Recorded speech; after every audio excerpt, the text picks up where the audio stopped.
In front of me is DOOGEE V20, and today I would like to show you how you can use one-handed mode on this device. First of all, go into Devices Settings, scroll down and tap on Intelligent Assistant. Now scroll down again, click on Single Hand Mode and tap on this switcher next to One-Handed Operation. Now follow all of those instructions. So I have to swipe left or right from Home button to activate one-handed mode.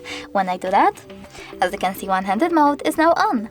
If you wish to go back, you need to click on the blank area.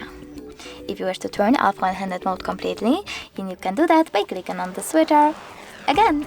Thanks so much for watching. If you enjoyed this video, don't forget to leave a like, comment and definitely subscribe.